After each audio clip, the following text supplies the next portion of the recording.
Donald Trump is at the center of a trifold attack on his political antics and disgraceful stunt at Arlington Cemetery this past week, with not only Kamala Harris putting out a scorching rebuke of the debacle, which of course is to be expected, but also in an extremely rare instance showing just how deep in the former commander-in-chief is with the military. The U.S. Army issued a stark rebuke to Trump's claims after he now infamously used our fallen military heroes as pawns for his own political gain. And on top of that, a veteran-led super PAC focused on elevating the voices of veterans and military families through progressive legislative policies and electoral endorsements called VoteVets, put out a brutal new advertisement against Donald Trump that is rightfully so making waves across the internet. All of that coming up, starting with Kamala Harris' statement from just this morning, where she wrote on Twitter, "As Vice President, I have had the privilege of visiting Arlington National Cemetery several times. It is a solemn place, a place where we come together to honor American heroes who have made the ultimate sacrifice in service of this nation.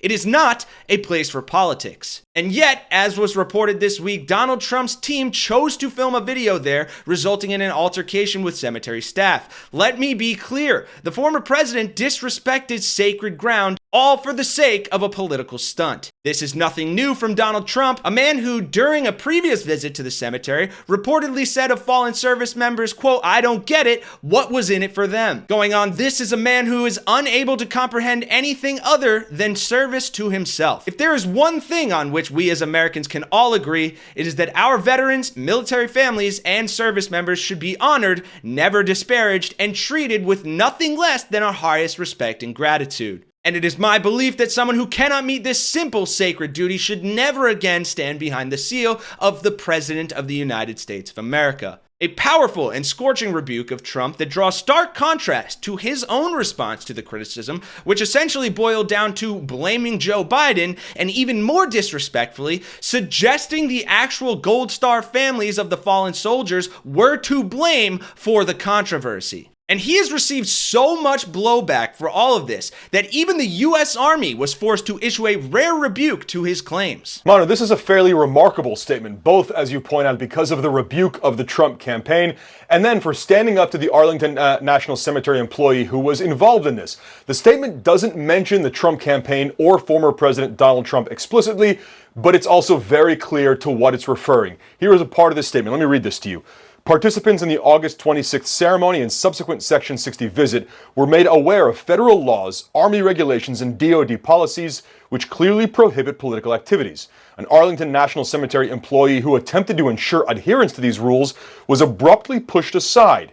ANC is a national shrine to the honored dead of the armed forces, and its dedicated staff will continue to ensure public ceremonies are conducted with dignity and respect. But afterwards, a member of the Trump campaign also suggested the Arlington employee with which this altercation happened was, quote, a despicable individual, and someone even suggested that she might have mental health issues. Here, the Army stood by their employee, praising her professionalism and saying it's an incredibly important and sacred job she has at Arlington National Cemetery. And look, it comes as a surprise to no one that Donald Trump would A, have no problem violating federal law for his own gain, or B, that he would disrespect something so sacred as the hallowed ground of fallen soldiers. This, after all, is the same guy who, as confirmed by John Kelly, called dead American soldiers suckers and losers, and also infamously posed for a photo op after the George Floyd protests at a church while holding a Bible upside down. But while the Army did not explicitly mention Donald Trump or his campaign, that was very much not the case in this brand new brutal ad from VoteVets that absolutely tears Trump apart for his myriad moments of ultimate dishonor.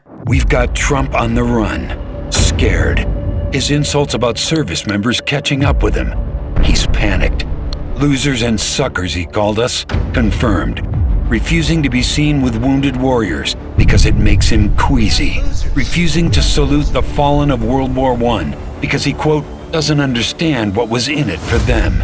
Because he was afraid his dye job might run in the rain faster than he ran to a quack doctor when the draft board called his number.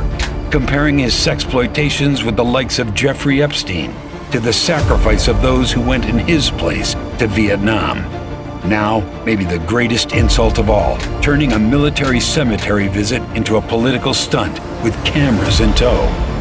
in Section 60, one of the most hallowed acres of all. And when an Army civilian official told them they were breaking federal law that bans politics and campaign cameras, Trump thugs verbally and physically assaulted her. Disgusting. Donald Trump, the grave markers veterans and military families drop a knee to, are not your political props.